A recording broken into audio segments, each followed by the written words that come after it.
And happy Wednesday, world. Gentlemen, welcome. Good evening. Hola. It is Wednesday. It is Seahawks FanTable podcast time, brought to you by the Hawkscast Forum. Gentlemen, we are here to talk Seahawks. It's an interesting road we've got in front of us, but how are you guys doing tonight? Jet lagged, but awesome. Ross I'm fantastic. Ross flew in from overseas, and boy, are his arms tired. Tired. Take my wife, please. Oh my god. Yeah, How you doing, Zeb? I'm good. I'm ready to do this, man. I'm excited. this is the most fired up Zeb has been, and it's after an 0-2 start, so that's a good sign. I'm gonna tear some buttholes open tonight. Yeah, I mean, honestly, when you start the year 0-2, it's really going to be a therapy session. So the Seahawks start 0-2 on the road. It's the third time in the Russell Wilson era where they've actually lost their first two road games. Second time, it's because they've started the season with back-to-back road games to open the year. Right now, everyone is panicking. People are questioning everything, and we're seeing good and bad surprises from this team. I would say a little bit more bad surprises. You know, rookies and vets are making impacts, but maybe not the way we expected. Nothing is coming to plan. Nothing. The only thing that's probably coming to plan is the fact that the naysayers predicted a 4-win season for this team. But you know what? The Seahawks FanTable is here to talk to you. We got a couch warmed up. Get your eardrums ready. We're here to talk your fears out. And gentlemen, quick reaction after that game. I felt it was really different from the Denver loss to the Chicago loss. What were your guys' early takes on that?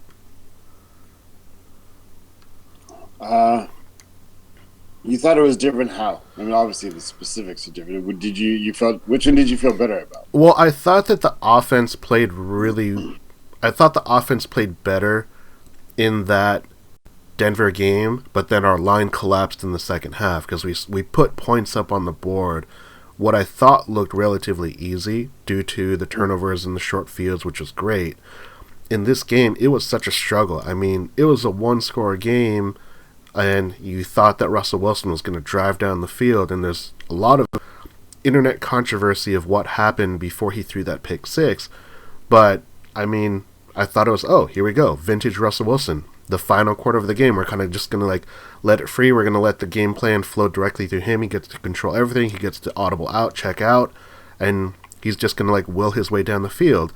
And that's why I thought it was kind of a surprise. I thought the defense played worse in Denver because of the altitude and the weather, but I thought the defense played exceptionally well in Chicago. Yeah, I mean, maybe I wouldn't have liked that second touchdown on one of those plays that they gave up, but 17 points to an NFL team it's not a bad position to be in. No. I guess I came away a little bit different. I came away mostly thinking that and nobody likes to say the word, but we're sort of rebuilding, but I think some positive stuff in the preseason made some of us think, including myself, that maybe we're sort of already on the rebuilding kind of mid phase, and hey, John Snyder-Smith is a genius, so we're kind of on our way up again. Where and the down part was just January to June, and now I sort of think this is the year we're gonna have the concrete down year, and that has to happen in the modern NFL most of the time, unless Belichick is your coach. I don't know. I felt like we were further. I think we're farther from where we want to be than we thought. Including, like I said, including myself. I let some positive stuff in the training camp and in the preseason kind of fool me, but at the end of the day, when you're playing the real games, we're playing a bunch of rookies and we don't know who they are yet, and they don't know who they are yet, and they gotta. And the fact is, when it's preseason, you're playing against other teams and players who aren't going to be in the NFL this year. You look better. But at the end of the day, I mean, for example, during preseason, we're like, wow, look at our depth of wide receiver. This is a legit group. No, they're not. I mean, it's a bunch of fringe players and retired guys or nearly retired guys. I don't know. I'm not down on it. It's a necessary process, and I like watching people develop, but I think we're further than I thought. What about you, Zeb? What's your initial take after the second game? Well, I think I predicted a win. That was definitely the optimist in me. The realist in me, I don't think ever really expected us to win this game. So not disappointed necessarily so much in the outcome as I am in just what seems to be a complete lack of progress on offense. Like this team on offense looks exactly the same as it did last year as far as actual execution and outcome of plays go. Like we're just I was completely wrong in the preseason. I thought that we had tightened it up on offense, and that was going to be, not necessarily world beaters or anything, but a good, consistent, solid group, and that the defense is what we were going to have to worry about.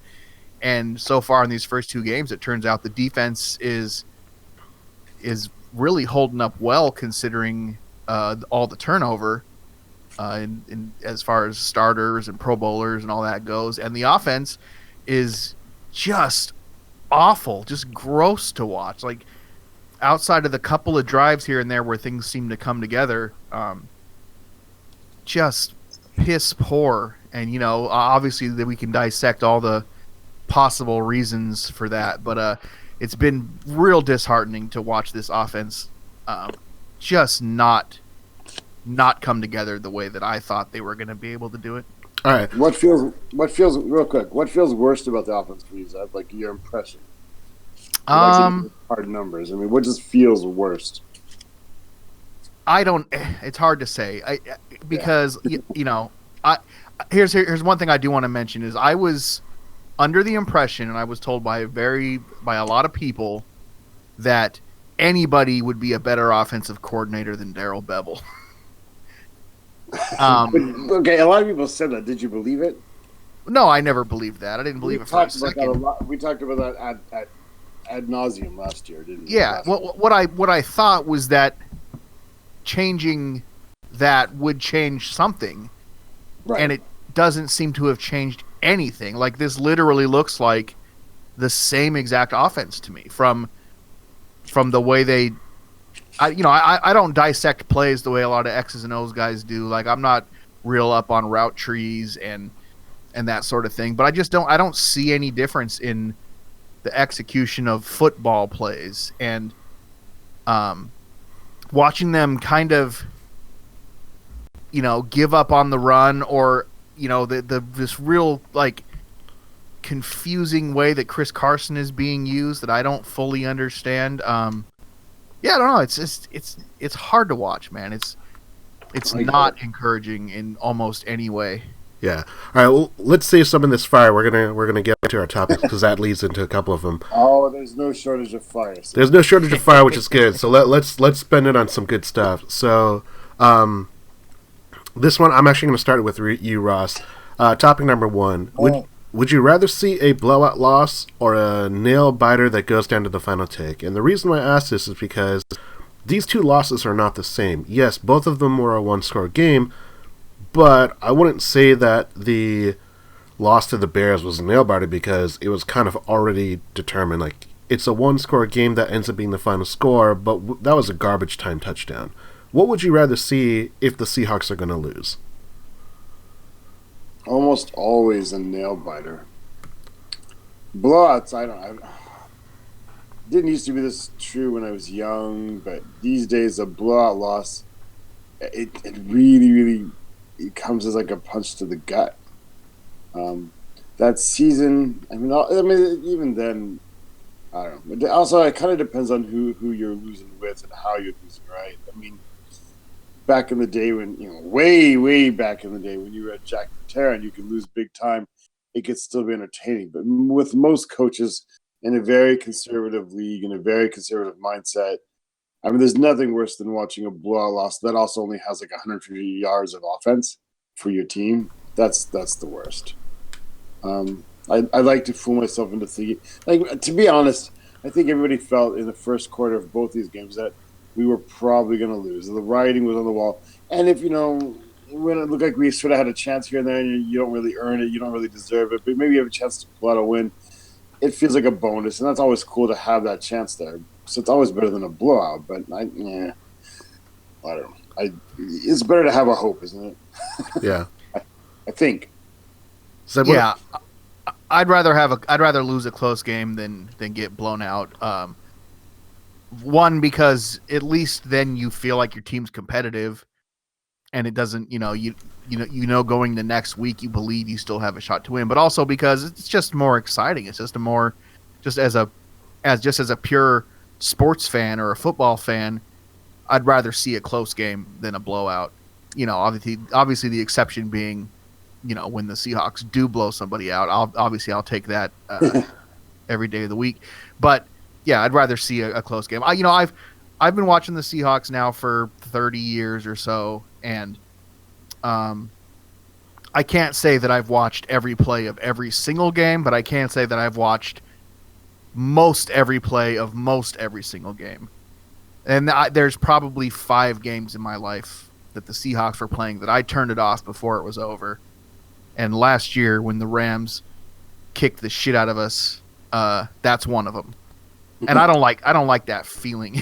I don't like the feeling of getting blown out, and I don't like the feeling of being so disgusted that I can't watch it. So yeah, I'll take a close game that we lose every day of the week over a blowout loss. I can think of one exception. I want to see if you agree with me.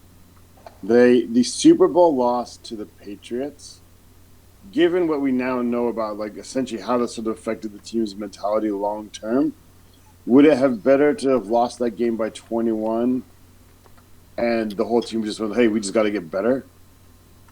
Maybe. I mean, looking at it from that perspective, if that is the case, yeah. But we don't know if we'd got our tails kicked in that game.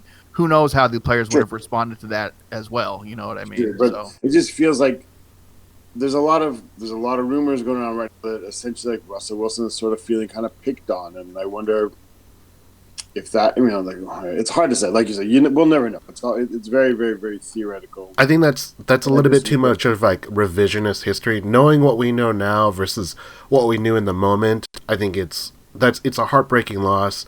I would look at it this way: if the Seahawks didn't end up winning that NFC Championship game against the Packers, if we lose in overtime, I still would have enjoyed that game because the comeback was outrageous, and it would just leave me with that, oh, what if I would still be excited for the team because, like, hey, we had a bad day, we came back, we gave it a chance. But if it was like, I think it's Super Bowl, any loss in the Super Bowl, it's almost too much to try and go back to look at that. I think I think it's really difficult. Maybe you guys disagree, but I think that's a little bit of an unfair comparison because I think I'd rather not make it to the Super Bowl than lose in the Super Bowl. Yeah, I think it's probably more torturous in your mind. Yeah. Yeah, I think I'm leaning towards that because we've lost 2 Super Bowls and we know how much that's impacted our team. That shit sucks. Like, those are the worst nights. And especially in the fashion in which we lose, Yeah. But really quickly, I think the natural reaction is to say you'd rather lose a nail biter because even if you end up winning, you are in contention to be competitive. Maybe it's like this game against Chicago where you have like a garbage time touchdown and all it does is help a guy like me beat his friend in like fantasy football because we both happen to have Chicago and Seattle tight ends playing in the final game for the week.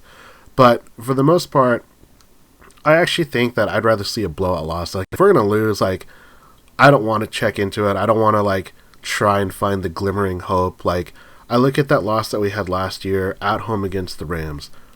That's a game that, like, okay, hey, we're done. We're not competitive. We're not feeling anything. Like, I'm going to save myself like another hour and a half and, like, maybe I'll watch the condensed game later on, but there's nothing to watch here. As opposed to being a nail biter that we end up losing, my heart rate's up, I'm like clenched fist, I'm jumping off of my couch, screaming at everyone coming into my living room. It's not the best place to be.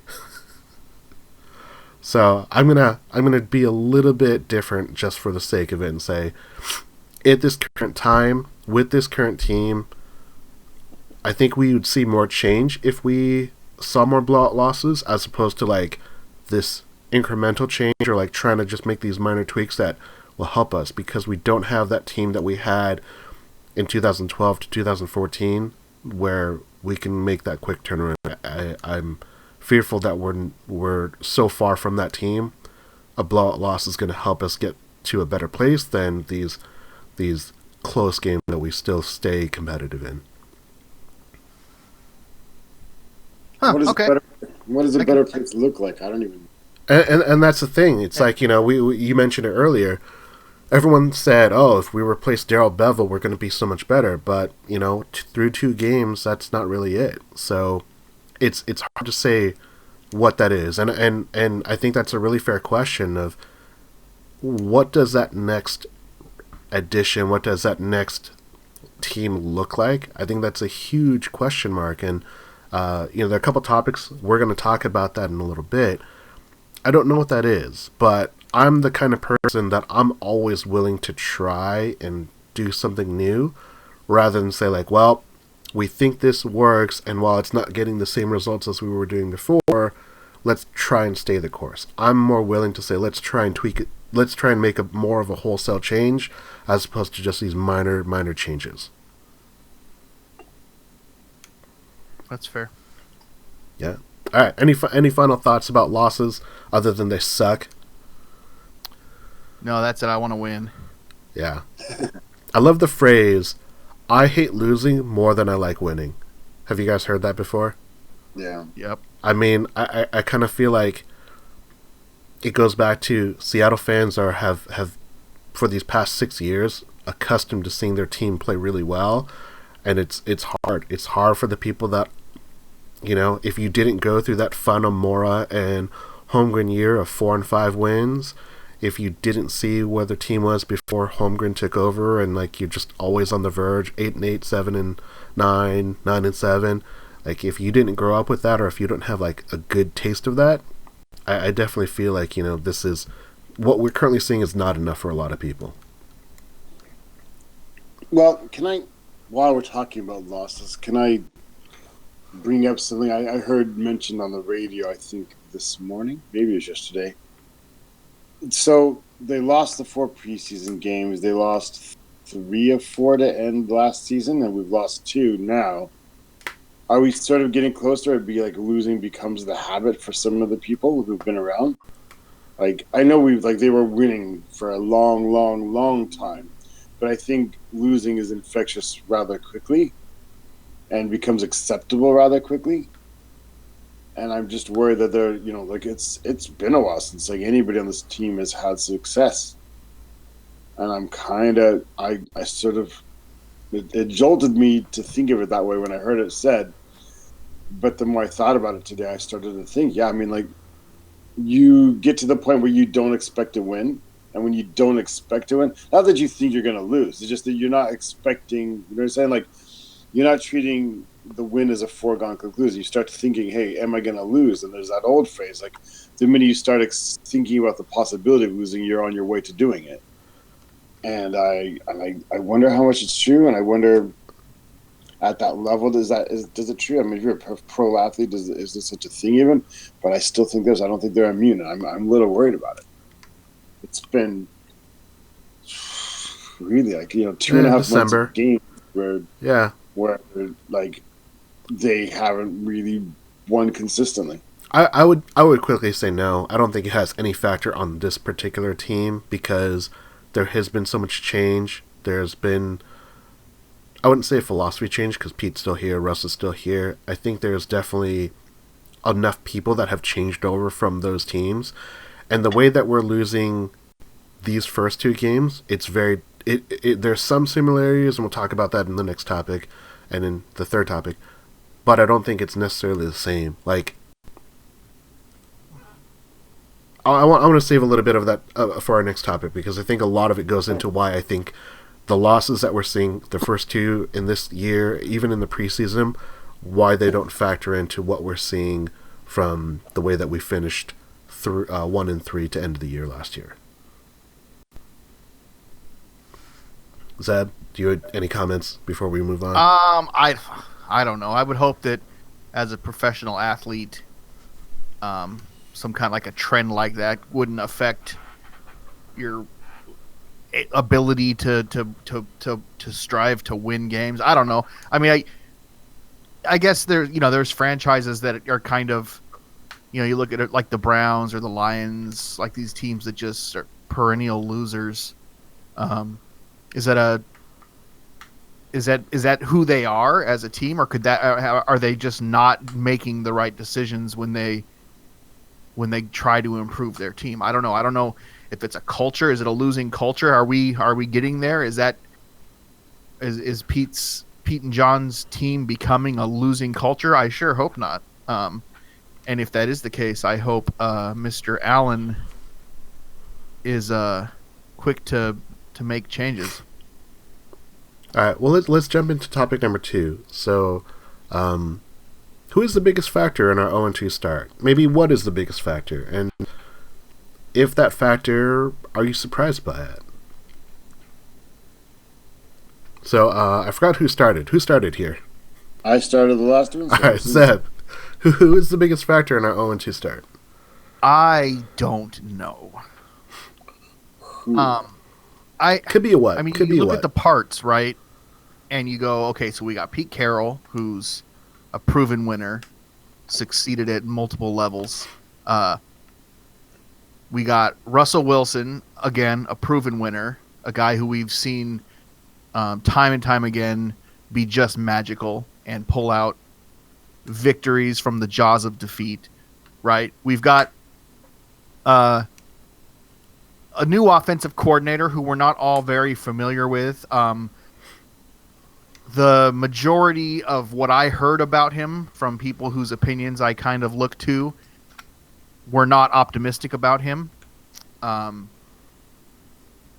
We got Solari, who's supposedly one of the best offensive line coaches available, right? Like, he's known for being this guru. But yet it seems like where does it start? Is it Russell? He's clearly made some bad decisions, but if he doesn't have the protection from the O-line that he needs, you can't really put that on him. What's wrong with the offensive line? Like, what is Solari? How is he not getting the best out of his players? Is he not being allowed to get the best out of his players? I feel like I have a lot more questions than I do answers at this point, and I can't overlook the fact that this is Pete Carroll's team. It's his responsibility to put his coaches and his players in the position to be successful. So I have no choice but to say at this point, I think that it all points to him. It all points to Pete Carroll. I think he is the biggest factor right now in the way this team's playing. And that does surprise me a little bit. Yeah, I don't know that Zeb went there. I don't know. I think last year my confidence in Pete started to waver some, but I kept it to myself, I think, for the most part. Before that, if you had asked me in 2 years if we start bad, is it going to be Pete Carroll's fault? I probably wouldn't have thought so, but I don't know. That's just we're only 2 games in, but that's what it looks like to me. I'm afraid, I have a worry that Pete may be nearing the end of his tenure here in Seattle. It's a heavy take. Ross, what about you? What or who are you saying is the biggest factor in our losses? I can't quite decide because I need to go into the draft room because I think it's going to be John Schneider. Because to be honest, we haven't hit in the draft in 4 years. right? The last time we drafted like a quality, really like above average, maybe Pro Bowl type player, it's been a long time. And there's been misstep after misstep after misstep. It's going all the way back to like Percy Harvin and some people say even like the Jimmy Graham thing. And then like when you make mistakes, that's fair enough, but then they get compounded. You know, Malik McDowell going down, and then you get Sheldon Richardson.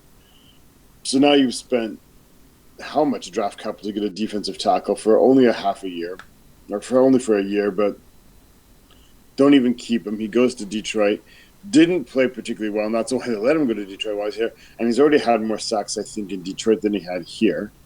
We're 2 weeks into the season. He's already having more success over there than he had here. So maybe he wasn't a good fit, or maybe the room was poisonous, and it wasn't a place for him to succeed last year here. And then you do the Dwayne Brown thing, which I kind of get because you got to do something, but at the same time, that also required some salary cap adjustments, which means there's less money this year. There was the decision to sign some players to extra contracts that this is in hindsight. I didn't want them done. And now we're paying Cam and we're paying Cliff, and they're not here. And so really this year, like we're talking like, hey, they got said, and why are we doing so bad? Well, we haven't done anything with first and second and third round picks for quite a while. Darbo's gone. We've done nothing with the high round picks. Sometimes we gave them away for nothing or for stuff that seemed to go against John or Pete's philosophy, and they don't seem to even realize it. And at the same time, we're not getting anything out of the draft picks. We're not valuing them properly often because it's not just like it's not just the player you get out of the first round. It's the fact that you also get to pay him so little. So you can use that to trade for an established player who's better, and you're like, you couldn't get anybody better in the draft for that. That's true, but you could get somebody less, but also afford to pay two other players or one other player. So again, this year was like, oh, it's a rebuild year. One of the reasons I think nobody wants to call it a rebuild year is because probably we need to temper expectations on how much they can rebuild because they're hamstrung. There's no draft picks. There is not as much. There's a lot of dead caps there, dead money being used up for players who can't play or aren't here. That's all on John Schneider, I think. Some of the draft pick is probably also on Pete Carroll. And I don't know. Like Zeb said, there's quite a bit on Pete Carroll as well. I mean, he's made some bad decisions. His blind spots are maybe a bit more obvious. I don't know. I still think that his system works. I think that's why the defense is still there. Like the things he's got a philosophy that not most of the NFL use, although there's some copycats now. But it works. And I don't think all coaches obviously are created equal, and only certain coaches can ever win Super Bowl. I've talked about that before, and he's one of them, so you probably want to hold on to him. But they got to make some serious evaluations about how they're doing the draft and how they're valuing their picks and what they're going to do with the salary and what you do with third contract people, because it's not working. Because our next topic goes a lot into kind of the big people, I'm going to taper my factor into what has made us lose these first two games. And what I would say is, if what I understand the way that the team is built, it's Brian Schottenheimer is the play caller. He's the one that's supposed to be working with Russell to kind of take care of these things. I would say the person who has been the biggest factor in our 0-2 start is going to be the offense. It's going to be Brian Schottenheimer. Pete Carroll and John Schneider definitely have a huge role because they're the one that build the team, but it's Brian Schottenheimer's responsibility to try and make those pieces work. So he's not 100% responsible, but I'm going to say for this topic, he's my biggest factor in why the team is 0-2. And a lot of it has to do is there is no flow to our offense. Like there is, in Denver, they had like 15 snaps in the first half. Yes, they had two big plays that scored them touchdowns, but at the same point, like there's nothing sustainable. They're not converting short downs. Like they did much better job in this game, where in a short down opportunity, they didn't try and do like a surprise like deep play action or deep bomb. They just got the first down and converted, so they did a much better job in that aspect. But across these two games, the offense is just so inconsistent. Like, Russell Wilson doesn't look like Russell Wilson. The things that we expect him to excel and the things that we expect him to do well, he shows them. You know, he had a great touchdown to Tyler Lockett, which was an amazing throw to the corner. Only Tyler Lockett was going to catch that ball the way that it was placed. He had a gimme touchdown to Will Dissly, but he also had, like, a crazy pick. And on Twitter, people were posting, like, hey, when Rashad Penny runs out wide, he ends up being the guy that's going to get that look. And Prince Amukamara just jumped that route and took it to the house. That's a bad play design. That's a bad play scripting if the defense knows what you're going to do. If the defense knows everything the Seahawks are going to do, we are shot this year. We're not going to have any chance. So that's what I really need to see change before anything better is going to happen. And I don't think I can be surprised, because everyone was talking about, like, well, here's kind of the deficiencies of Brian Schottenheimer. He's not very creative. He's, always had a below average offense. People would talk about, like, oh, well, he's never had the player of Russell Wilson. But there's a reason for that. If he was able to make lesser players work better, he would have a better opportunity. So maybe that's something that maybe John and Pete have a little bit more control over. They shouldn't have gotten someone that would have been so by the book and, like, yes, I'm going to fit your philosophy of this type of offense, and really need someone to be more creative and more disruptive. Because right now people are saying, like, hey, we fired Darrell Bevell and we have Brian Schottenheimer. There's not much of a difference between what we saw last year and what we're seeing this year. So he's my biggest factor, and I don't think I'm surprised by that. People keep saying they don't see a difference. I see a huge difference just in how things are put together. I don't know. I think it's not fair to say that there's no difference, because there are certain factors that are very different. But I think when you look at the fact that they are not able to commit to the running game, even in these close games, because the running game is effective. Like, we talked about it. Chris Carson, he's playing pretty well. But what's crazy is he has 13 rushing attempts this year. 13 through 2 games. Like, how insane is that? You know who has more rushing attempts than him? But Penny had 10 last game, so Penny probably has more than him. Penny has 17 carries.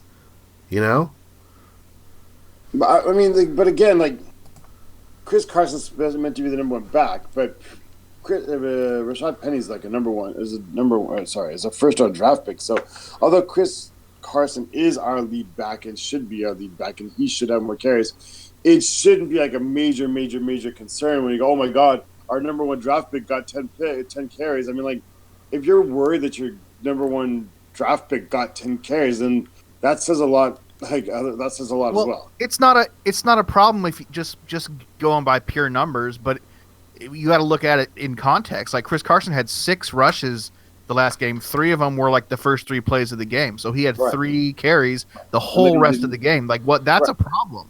What's the problem? Like, what's the issue there? Is it him? Well, but I just think I guess it's phrasing then, or framing. How you, like, if it's that we're not rushing the ball consistently when we should be, I 100% agree. But the whole concern that all the carries didn't go to Chris Carson, I'm like, no. I totally agree. Just it's not a Chris Carson factor, because last year we could not run block at all. Like, we could not, for the life of us, put offensive linemen on a downfield blocker and say, like, all right, running back, don't run into someone's butthole, just try and get around them. Like, that was literally a problem last year.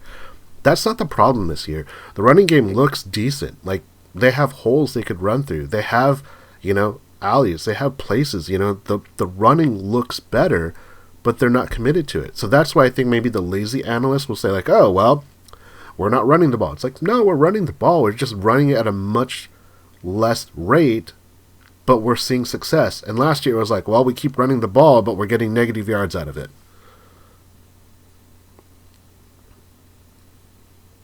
Like right now, Russell Wilson is not our leading rusher. Like, that's a huge improvement over last year. That's big. That's very big. There's actually there's 2 people in front of him that have more rushing yards than Russell Wilson. So that in itself is a positive. But is it positive that he only had like one carry into the fourth quarter, though? See, I would say that that's also part of the problem. I mean, like, that's part of Russell Wilson's game, and it has to be part of his game. Yeah. And if you're not going to use it and exploit it because you're either afraid or because you're so determined to make him a pocket passer, I mean, 2 carries in the first game for 5 yards, 3 carries last game, but 2 of them were really, really late. Yeah, and that's not factoring in the fact that he's been sacked 6 times in 2 games. In each game, in 6 games, he's sacked. Because people keep telling me the offensive line's improved, and I don't know. I don't see that. I think that's, again, like, what is the offensive play call where you're allowing Russell Wilson to take these 5 and 7-step drops where he's looking for players deep, but you're not giving him a release, so he can't throw to an outlet. Like, I can't remember how many times when our defense is like 3rd and long and we're gonna like get the ball and they're gonna punt it to us, and then all of a sudden, like, we're about to get to their quarterback, and then there's like a tight end or a running back who's waiting like in the flats and just happens to get it, and no one's covering that player, and they end up converting a long 3rd down. Like, that doesn't happen to the Seahawks. We don't see that unless it's Russell outside of the pocket. But all of these deep passing plays, they're not giving him that option anymore. So maybe that's something that I'm not seeing that right now, and that's why he's getting eaten up at the line and getting all these sacks up. And then maybe that's on Russell. Maybe that's not on the offensive line. Maybe that's not on the play calling. That's on Russell for not releasing the ball or throwing it away earlier. I mean, I've seen plays where, like, we've complained he didn't throw it away and he did need to, but I've seen plays where it looked like there wasn't even enough room in the pocket to throw it away. Oh, it's gone for sure. It's definitely gone both ways, for sure. Like, I've seen things where I felt like that was on Russell. Russell needs to get rid of that ball quicker, or he needs to do something. And then all of a sudden, he's just making bad throws to guys who weren't going to get any yards anyway. You know, Yeah. It's definitely gone both ways. I don't think there's any way to put the blame on any one player or player position group. You know what I mean? I think everybody's kind of had their fair share of lackluster play so far. For I sure. guess I get a little suspicious when suddenly we're saying like one player's not the player they were 6 months ago. Really? What happened in 6 months? What has changed? And I look around and see what's changed, because people do age, and sometimes quarterbacks get beat up, so they can start to get happy feet and things like that. They start hearing footsteps, but I don't really think that's it. I mean, Russell Wilson's still Russell Wilson. Right. So here's something I want to add real quick. So my biggest factor in an 0-2 start, the absence of Doug Baldwin. If you look at who Russ has the chance to throw to, the only player that he's ever thrown the ball to that has had more than 10 completions in a year is Tyler Lockett. Everyone else on this team, outside of like a Mike Davis who catches balls here and there last year, no one in that receiver core has more than 10 catches. They're all new. They're all young. That makes the big difference if the quarterback doesn't have someone they can trust. So the absence of a Doug Baldwin makes a huge impact. So I would say that that's another big factor for me as to why we're not playing as well, because having someone you can throw the ball to in a pinch, or hey, they can read the coverage and we can do a quick hand signal and they know where to find that open spot. We don't have that right now.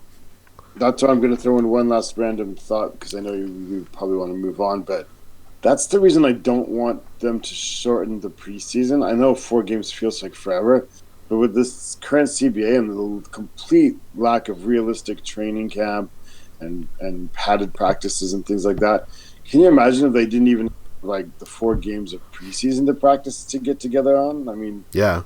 And the thing is, because it's 4 games, like they try to stretch it out artificially, but really, that's their best opportunity to see how players play. Yeah. All right. I mean, you can just see the effect of no time together on the practice field. Yeah. All right, let's move on. So we have the third topic for the day. This is the Hawkscast Corner. So special thanks to Birdfinger. So Bill, thank you very much for this topic. If you have a chance, go to hawkscast.com. It is our Hawkscast Corner, which is provided by someone from the community, whether it's on the forum at hawkscast.com, on Twitter at Seahawks Forum, or Seahawks Podcast, or on Facebook at Seahawks FanTable. It's a long topic, so I'm not going to read everything, but I'm going to read the first paragraph that Birdfinger wrote, which is, "Woof. Well, that MNF Monday Night Football display was for the dogs. I'll throw the defense a bone, though. Their performance surprised in a good way. Unfortunately, that's where the good times end. Some have strayed from the Seahawks' way, and now I have to take Russell Wilson, Pete Carroll, John Schneider out of their comfy homes and put them in my doghouse for reasons I shall explain below." So number one, he lists Russell Wilson, and he mentions a lot of things, but the biggest thing is, and can we talk about why the heck Russell is holding on to the ball for so damn long? Throw it the fudge away.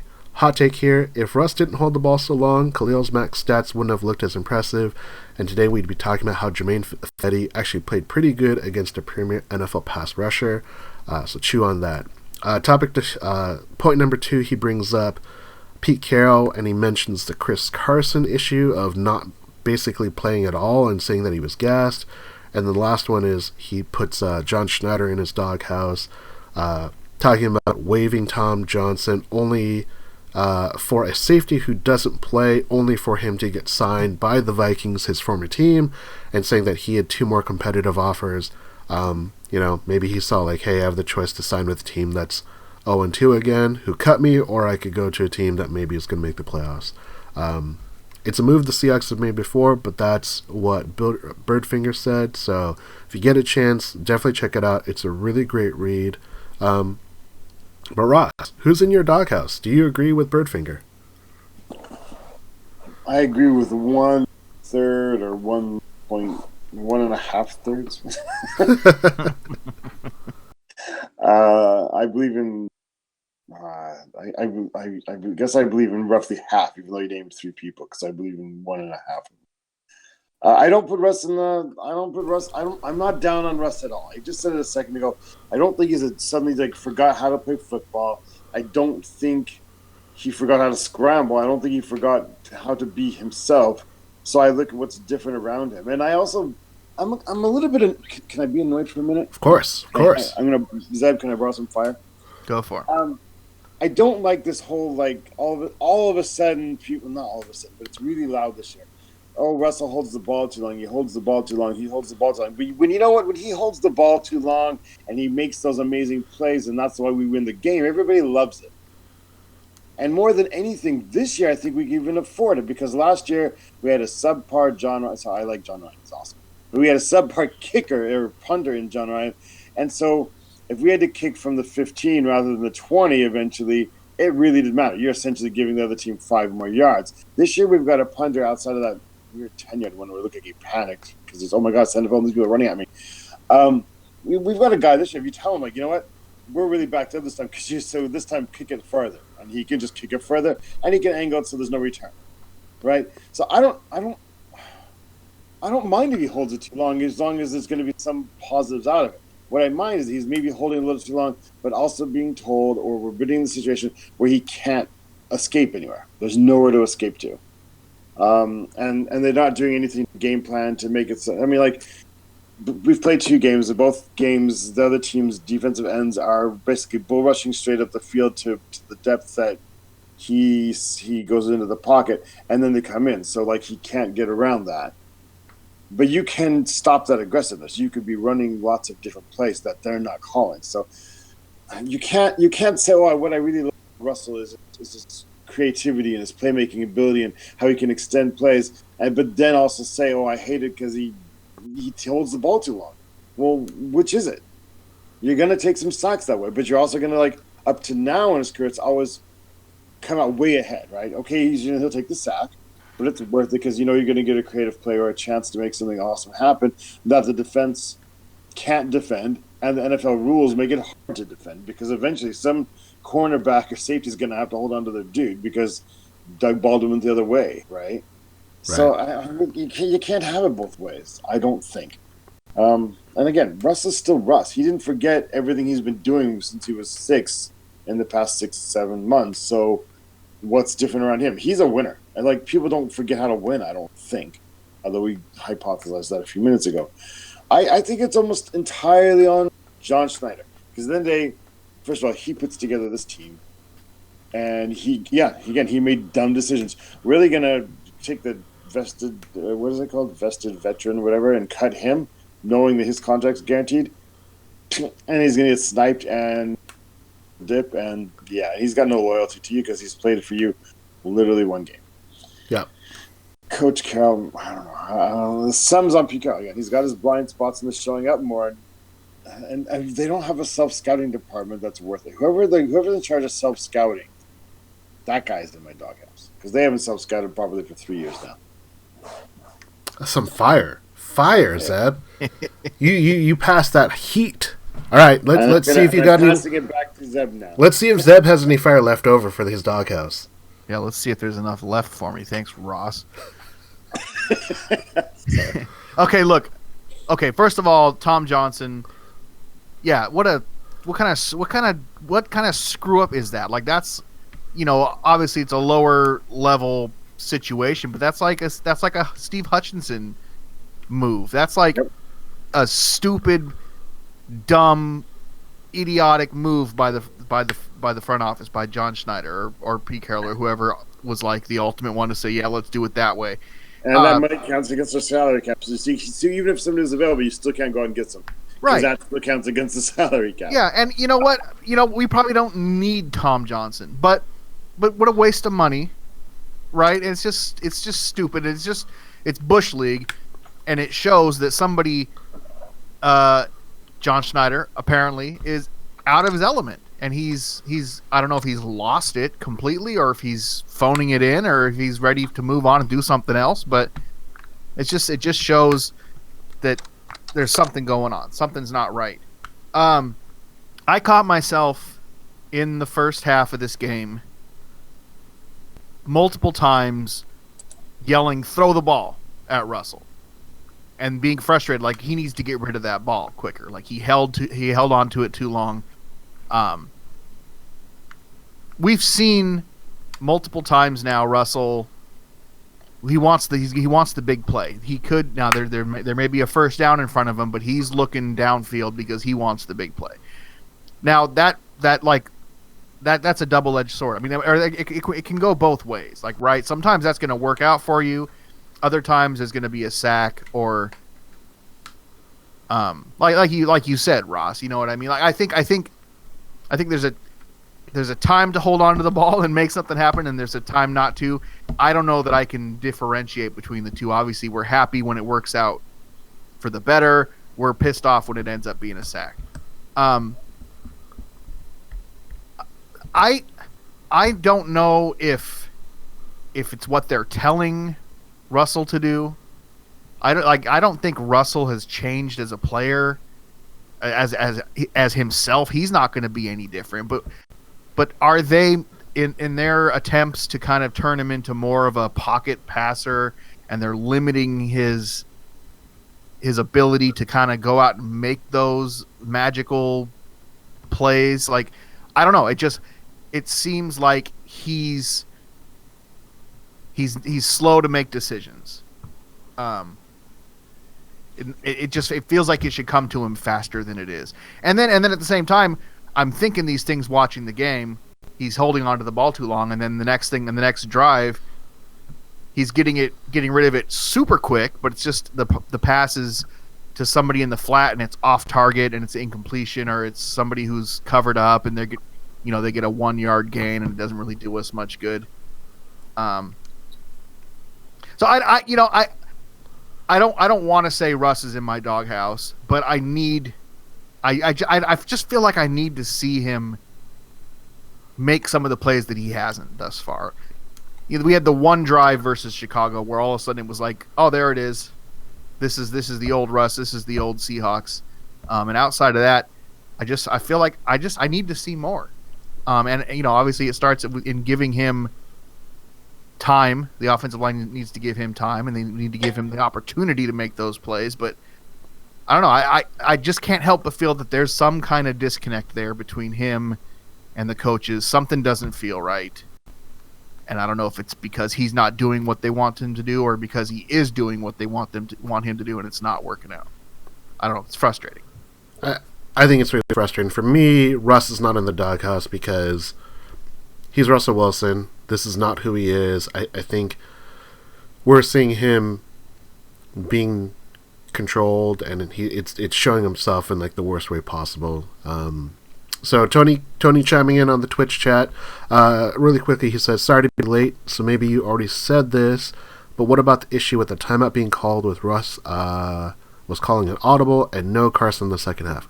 So my doghouse is Pete Carroll, because this is, regardless of what that represented, that was a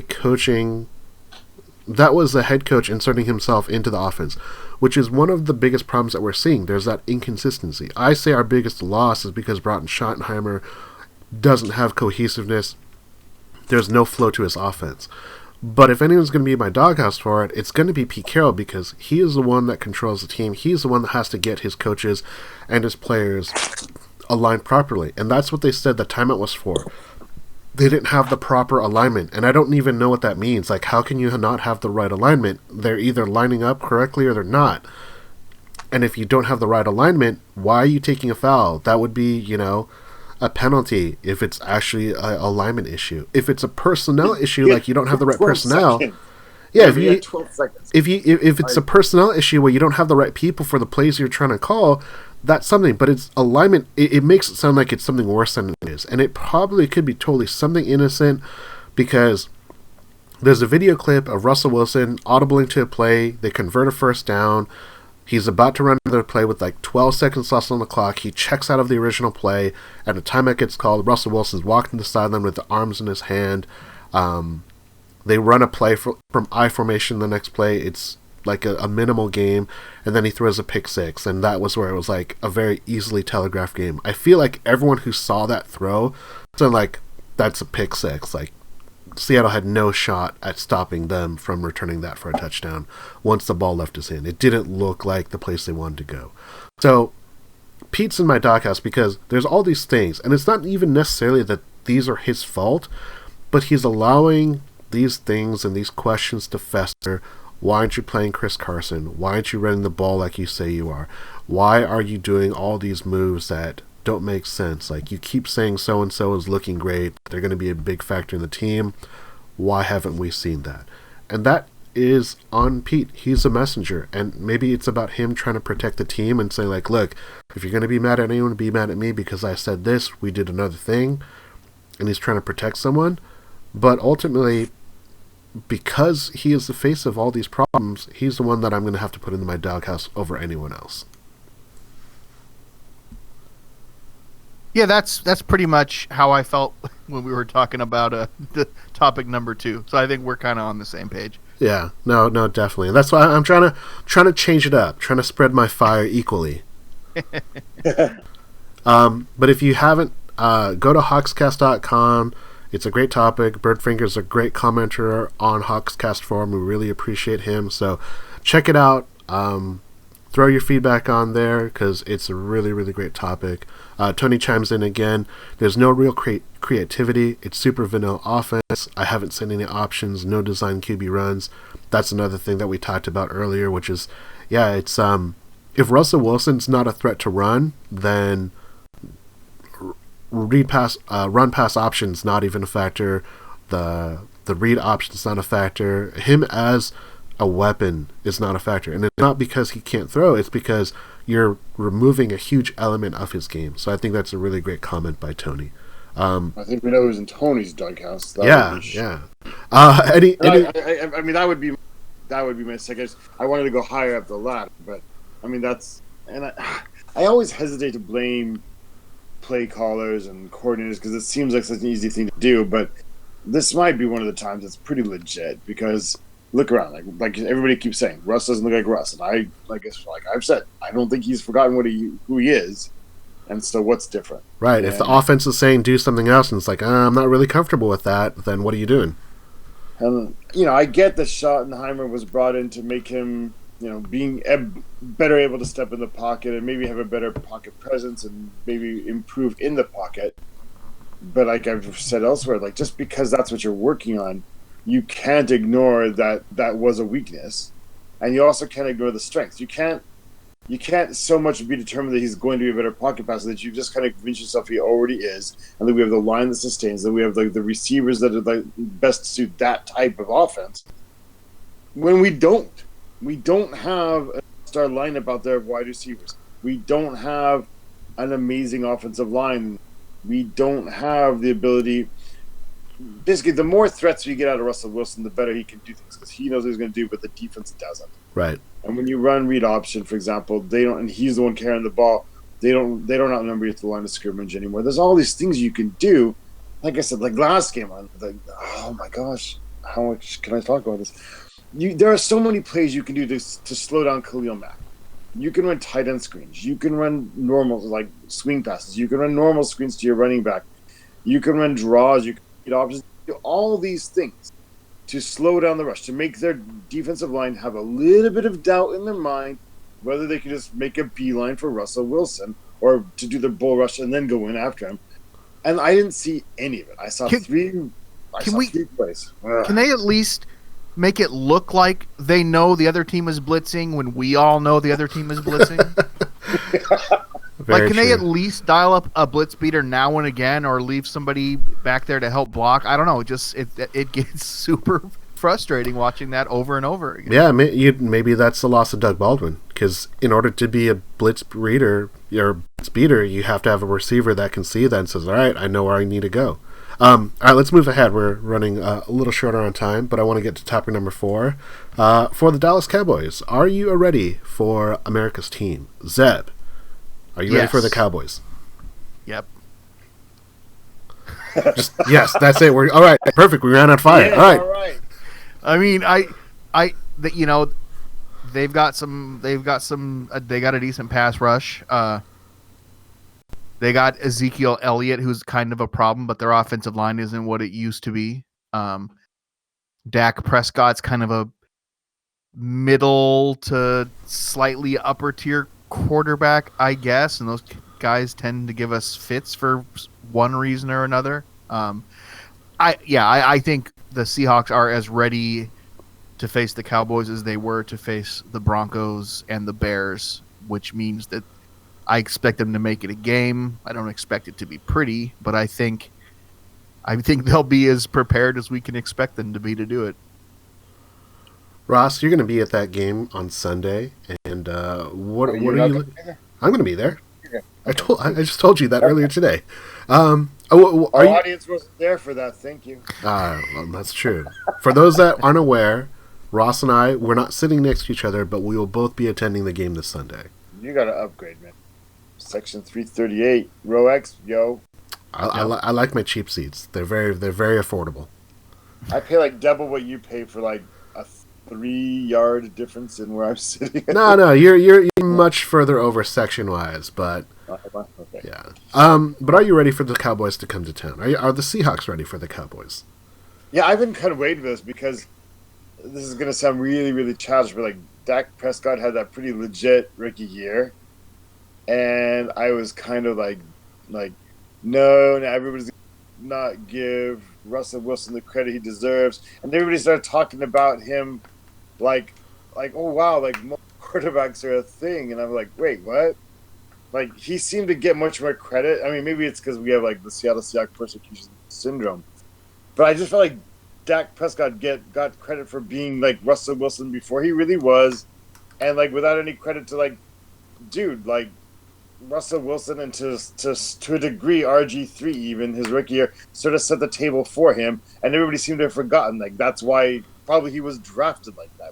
Like no, I was kind of annoyed. So I really been waiting for him to town, and we show him like you'll never be Russell Wilson. You'll only be the man who wanted to be Russell Wilson. If that sounds too personal, I'm sorry, but no, fire away.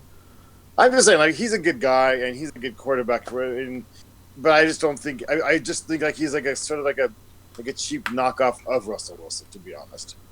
And it kind of benefits from some of the same stuff. He's got a legit defense behind him. I mean, this year and he's got the same problems. He doesn't have anybody to throw to because, frankly, his best receiver is a guy named Beasley. Cole Beasley.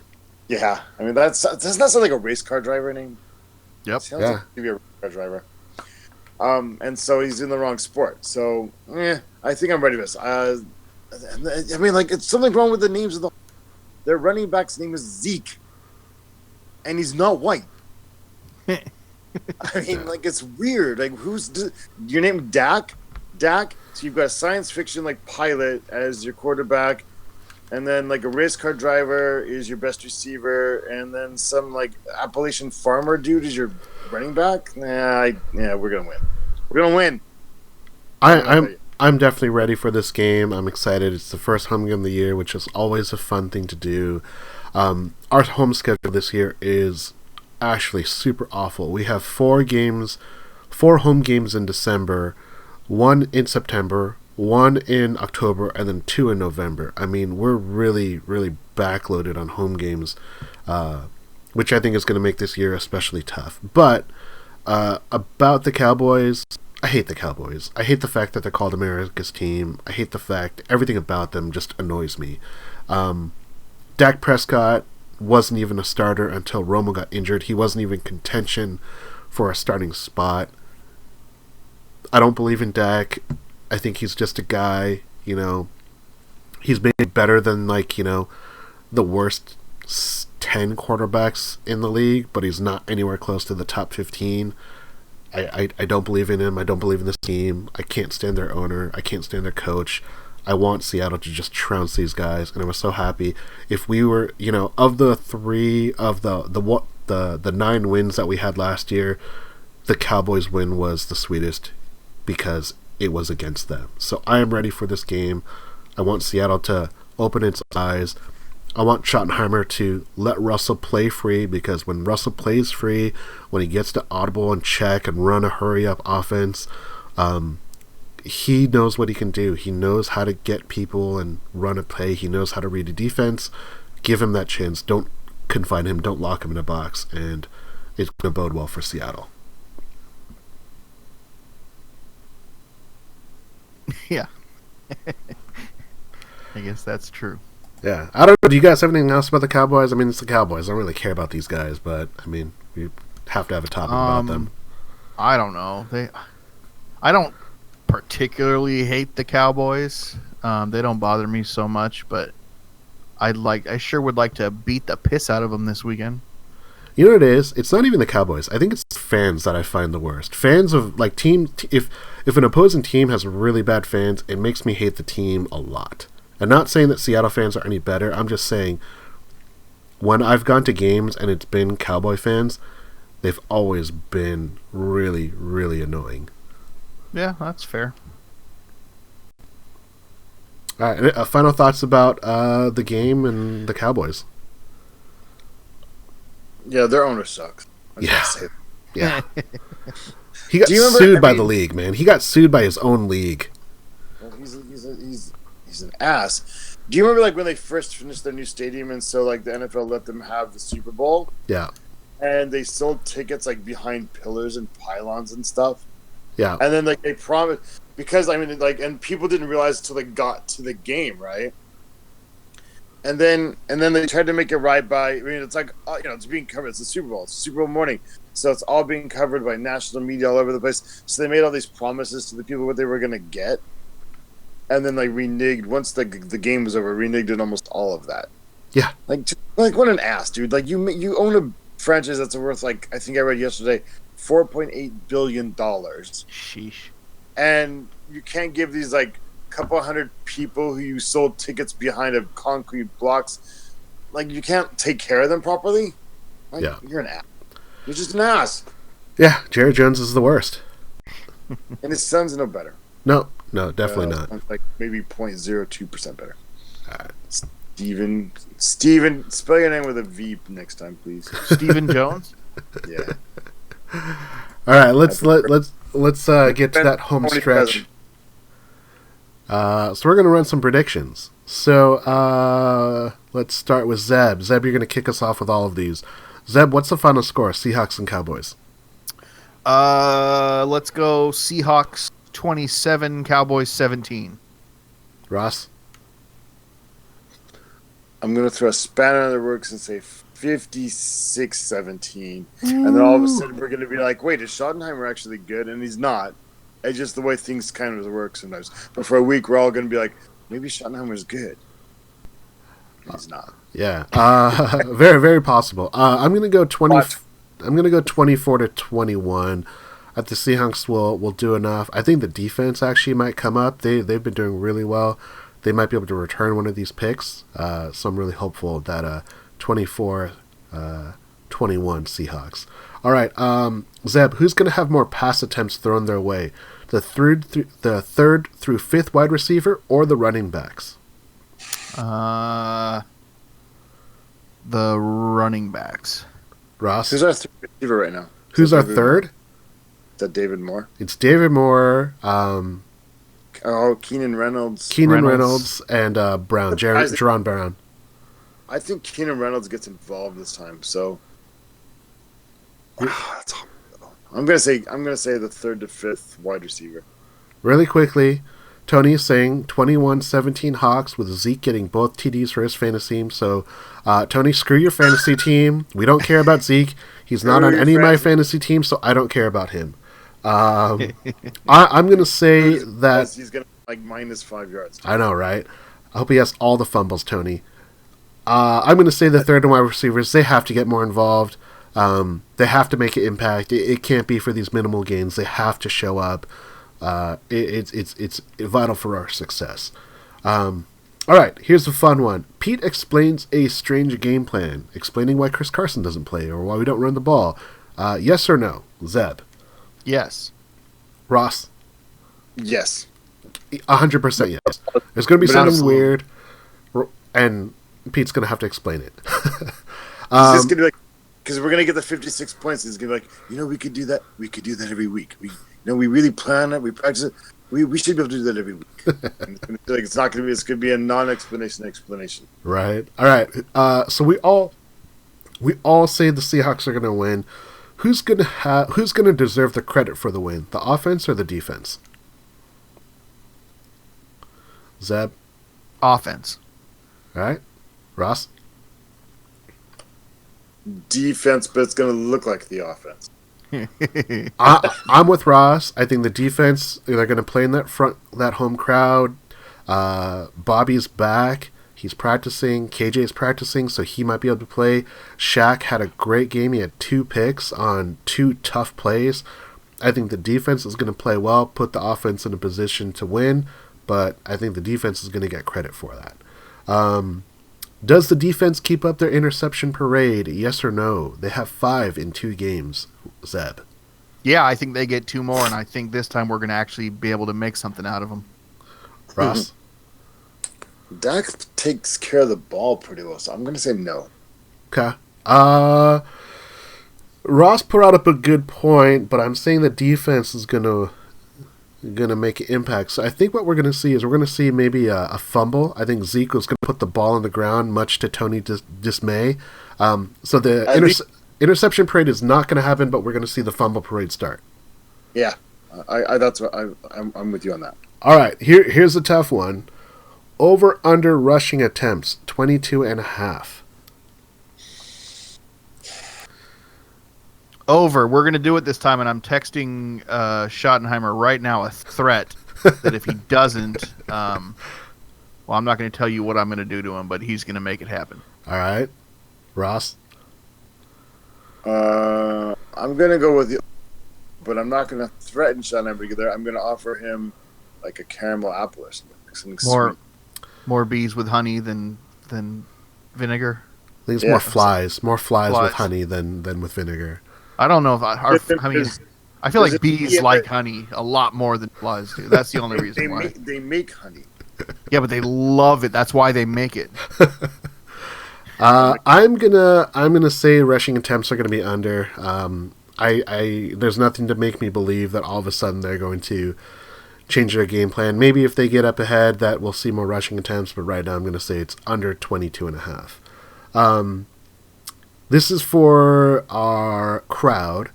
Over under false starts for the Cowboys offense 1.5. Zeb, where you at? I'll go over. You get 2. All right, Ross. Under. Under? 1. Uh, People are used to it now. People train too well for it. I think I agree with that. I also think that the crowd with the 0-2 start is going to be really flat unless the Seahawks get it big. I don't see the crowd being into it as much, but maybe this will be a good crowd because it's the home opener. So I'm going to say with under. They'll get 1.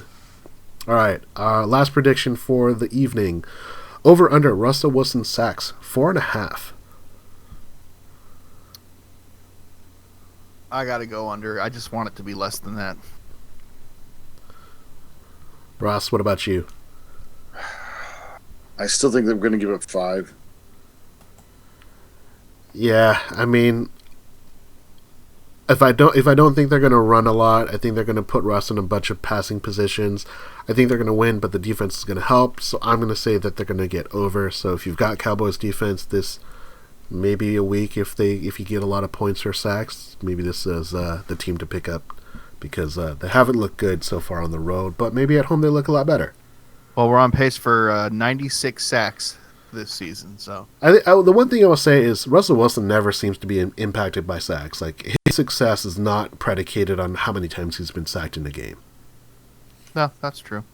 You know, and yeah. I mean, am I out of line? Am I not correct? Like seriously, like isn't that like the advantage of and the whole point of going out and getting this punter? Because really, he can again. He had that weird panic punt, but except for that, he generally seems to be like when they need him to kick it 60 yards, he kicks it 60 yards. When they want him to kick it 40 yards, he kicks it. He kind of like takes a lot of the risk out of taking a sack, in my opinion. Dude, he had a drop kick for the kickoff. Did you see that? The drop kick for the kickoff? Yeah. That was insane. Like, if you aren't on Twitter, Pat McAfee, former punter for the Indianapolis Colts, he's now on Barstool, I think. He loves Michael Dixon. Like, they tweet at each other all the time. Did you say he's on Barstool? He's on Barstool, yeah, but he does a podcast. Oh, you mean the site. Okay. Yeah, the site. But Pat McAfee did a drop kick field goal. He showed him doing it. It was like maybe like, I don't know how far it was. It looked like it was maybe like a 60-yard drop kick field goal. And a drop kick, it actually has to touch the ground, like it bounces off the ground and then you kick it. It was insane. So I have to watch it because I think a lot of people misunderstand what a drop kick because I think they think it's just a punt that you use as a kick. No, it has to actually bounce off of the ground and then you kick it. It's ridiculous. He's really good at it. It's crazy. Yeah. So, I mean, they tried it for the onside kick. It was kind of it was more than a Hail Mary, but the fact that that's there, it's kind of cool. But that's our show for today. Shout-outs, gentlemen. Shout out to Air Canada, my new favorite airline. Very nice. Nice. Shout out to my mom and dad. Shout out to Tony for checking out the podcast live. Shout out to Ken Hawk, JG from the Northwest, and Rock Hawk on Twitter. Those gentlemen are very funny. We didn't get to talk about it, Ross. I'm sorry. There wasn't time to talk about the Star Wars and I will have to write it up then. So we'll have to look for it. Check it out on hawkscast.com. We're on Twitter at Seahawks Podcast and Seahawks Forum. We're also on Facebook at Seahawks FanTable. For the podcast, I am Sam. They are Ross and Zeb. And thank you for checking us out. Go Hawks! Seahawks! Zeb's up. Go Hawks!